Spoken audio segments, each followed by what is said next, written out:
What's going on, everybody? Crazy Dog back with another Indians live stream.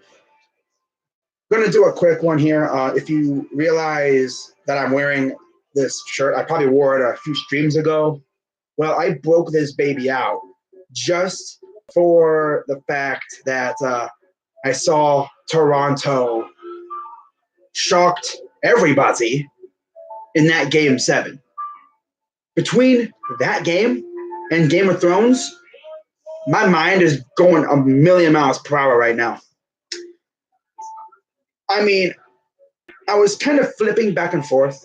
I know the correct way to watch Game of Thrones is to never skip, or you have to watch it one time. When it's on, you cannot record it. I pretty much, during the boring dialogue scenes, I would flip it. I would keep an eye on the time on my phone. And if the game was close in the final minute, which it was, I would kind of flip it back and forth every possession. And then that final shot, though, I think he hit a shot like that in the regular season, too. I can't remember who it was against, but I remember him hitting a shot like that. But dang, man, that's savage. Oh, you already know I'm ready for the draft lottery. But anyways, in this live stream, I will be recapping the A's series and previewing the 2-game White Sox series out in Chicago. So let's talk about this A's series, shall we? So in game 1 of the series, we had Cody Anderson on the mound. And going to this game, I was praying that he would at least get through maybe 2 innings, 3 maybe. And wouldn't you know, he actually got through 3 innings. And he only gave up 2 runs. I mean, that was a miracle. He almost let it explode, but he didn't do too bad. And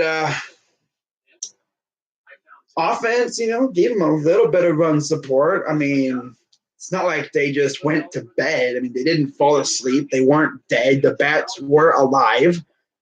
I mean, they did score 2 runs in the 2nd inning, and they would immediately give up the lead because Oakland scored in the bottom of the 1st, believe it or not, with a wild pitch.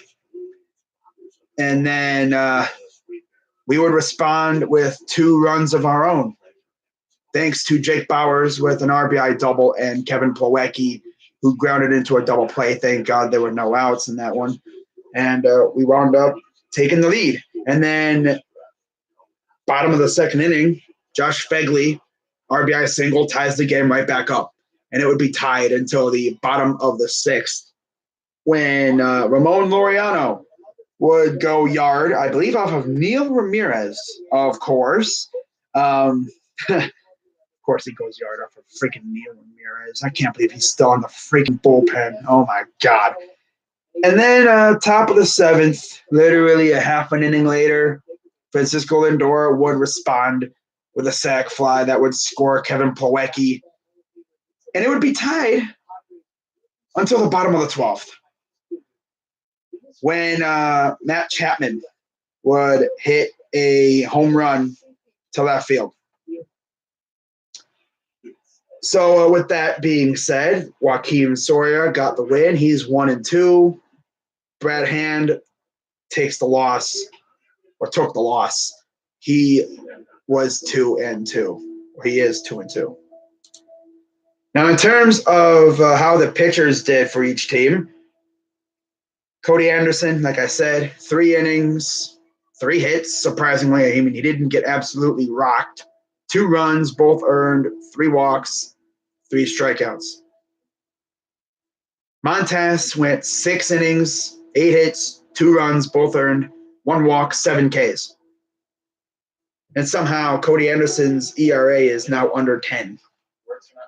I'm surprised his ERA isn't like around 100, especially after his last start. But the bullpen for it, I mean, it itself didn't do too bad. Besides good old Neil Ramirez, and that game was just bad. I mean, there was a time, I'm pretty sure it was this game. Yeah, they retired 16 consecutive batters. Like, you cannot have that happen. Like, their bullpen retired 16 consecutive Indians batters at one point in this series. I cannot remember exactly which game it was, which one of the first two games, but I know that happened. And that's kind of interesting because like this lineup has, for the most part, been asleep. Although we did get 10 hits, which is pretty good. That's very good. But it's kind of weird how like most of the hits have been coming from the bottom part of the order. The top part has been doing a little bit here and there, but the bottom part of the order really stepped up. And then, so we lose 4-3 on a walk-off. So we head into game 2 of the series, Trevor Bauer against Liam Hendriks. Yeah, they actually had an opener in this game. The original starter was Aaron Brooks, but they decided to roll with an opener. And they only used him for an inning. And that's all they would need because they would once again get the lead first. And if you know the Indians this season, we pretty much suck if we don't score first. And it's just crazy how this team looks at times because there's times where we literally hit the absolute crap out of the ball. Like a while back, Carlos Santana was amazing with runners in scoring position. Now it's like we have runners on second and third, and it's like they don't move. You get a runner on first, it's like he's probably not going to move. He's probably just going to stand pat on first for the whole inning, depending on who's after the batter. But anyways, in game 2, this game was pretty much a showcase of Leonys Martin because he actually scored both of the Indians' runs. And that is sad.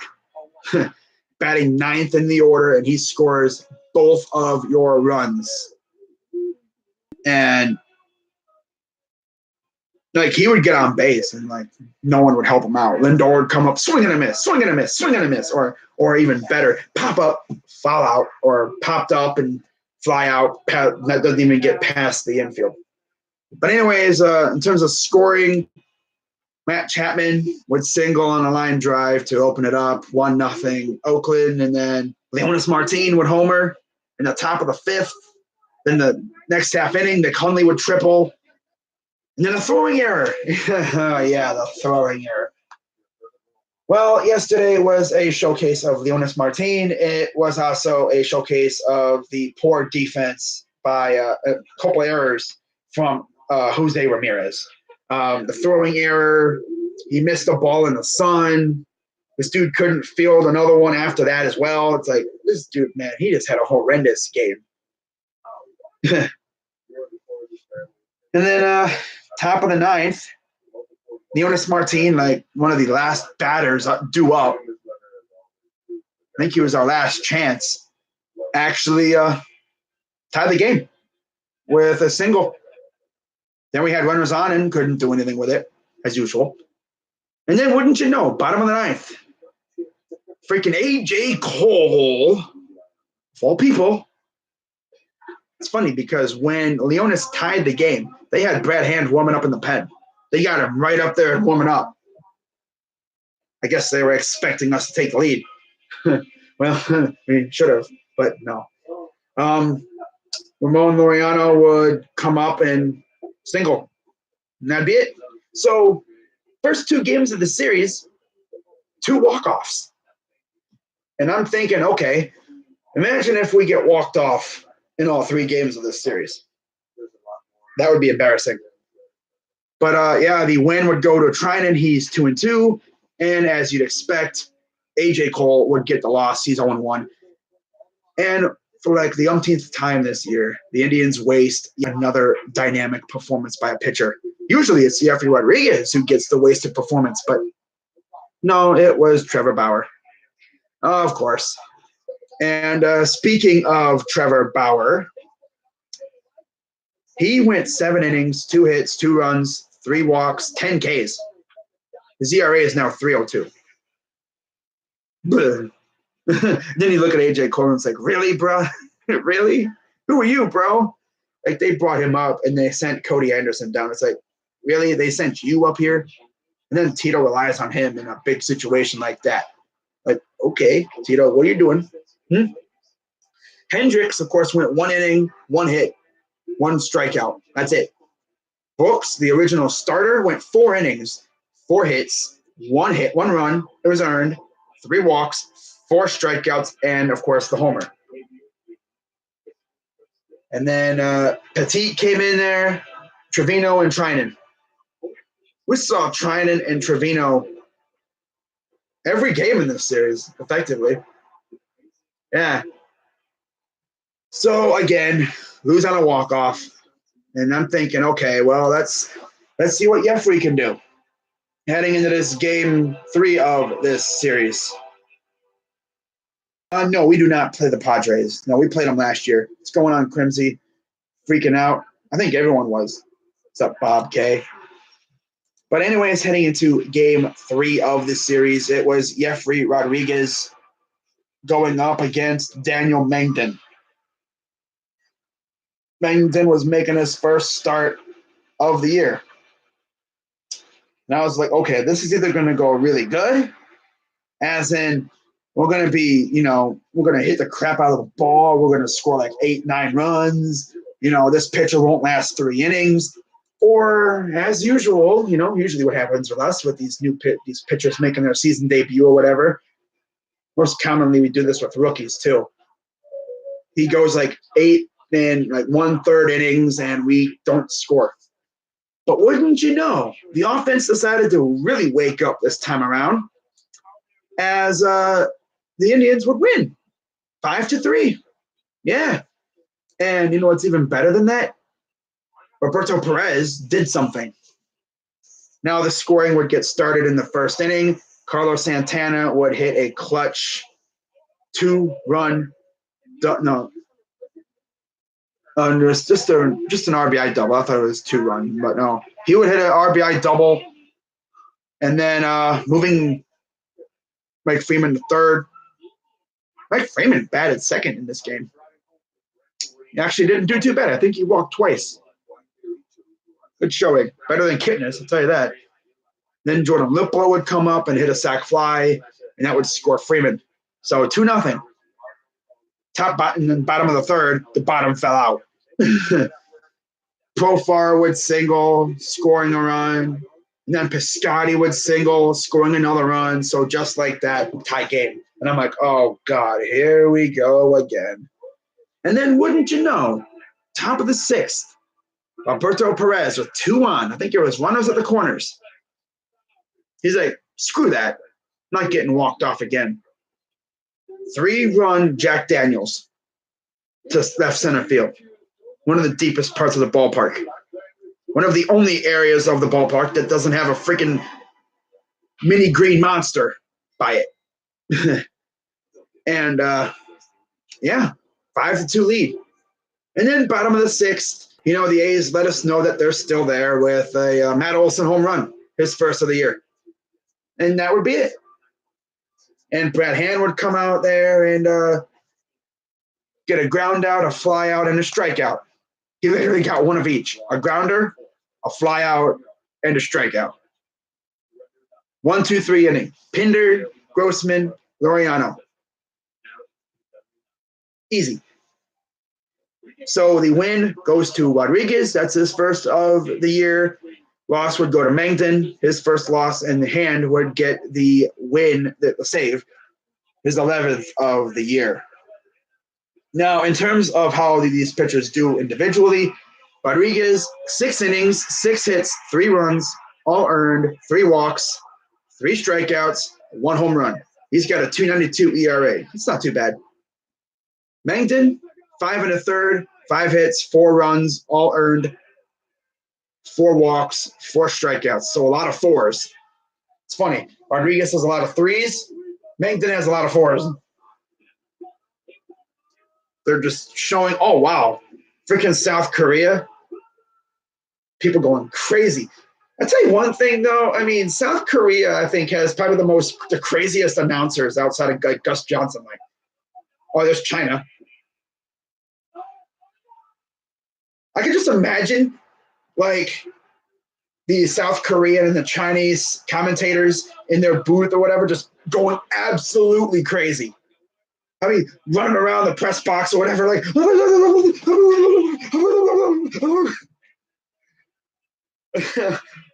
wow. But yeah, the Raptors actually won, which is insane. No LeBron. But by the way, LeBron still owns Toronto, by the way. Okay, enough. So where do we go from here? Well, literally right after that game, they hopped on a plane and they headed to Chicago for a 2-game series against the White Sox. And I'm pretty sure it'll be a replay of the last 2 games of the previous series against the White Sox, where it is, let me see here. I got to make sure it's legit here. I don't want to be making a mistake with the pitching. Yeah, it's actually the same 2 pitchers for the Indians and the same 2 for the White Sox. How crazy is that? It's literally like a replay of the last one. So that means it'll be Shane Bieber on the mound for the Indians and Reynaldo Lopez on the mound for the White Sox. Bieber is 2-1 with a 3.32 ERA and 48 strikeouts. Reynaldo Lopez is 2-4 with a 6.38 ERA and 47 strikeouts. So that's awesome. And then game 2 of the small 2-game series will be Koki Carrasco against Manny Banuelos. Now, of course, the last time these 2 guys met, it was a rain-shortened 5-inning affair. And, of course, Carrasco got the shutout. He almost had a no-hitter, honestly. But, yeah, he allowed 2 hits. But, yeah, Carrasco was 3-3 with a 4.91 ERA and 56 strikeouts. Banuelos is 2-2 with a 6.67 ERA and 27 strikeouts. So that should be rather interesting. You know, I think it'll be a fun series. I mean, we all know what they did to us at our joint. Now let's go to their joint and do to them what they did to us. Wouldn't that be fun? Beat the crap out of the pitchers, you know, eat up at their bullpen and just go crazy. Go stupid. Go crazy. Yeah. But not really much else to say regarding this upcoming series. So hope you guys have a great week ahead. It'll be a very busy week for your boy. Of course, Indians game tomorrow. Tune in. We'll have fun, as always.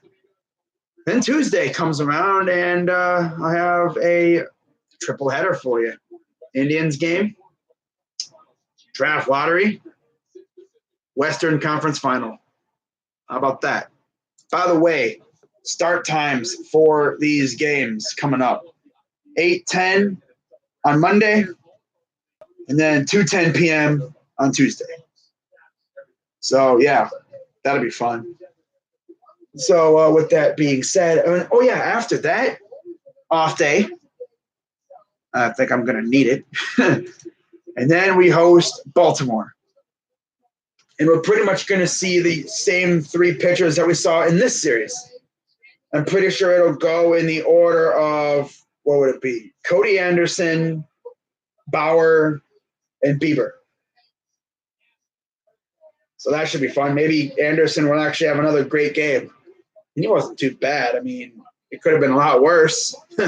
He could have given up like 30 runs or something against the freaking A's. And now he's going up against the freaking O's and their lineup. Ugh. But again, I mean, can't judge them on based on what they have because they're professionals. Or at least now they are. I mean, you might as well say that's a AAA lineup, if that. But yeah, I'm gonna get on out of here and get some sleep because oh my God, what a day! So I'll see you guys tomorrow night. Hope you guys tune in and have some fun. But that's going to do it for this live stream. I'm Crazy Dog 99. Let's go Tribe. I'll see you tomorrow night. I'm out.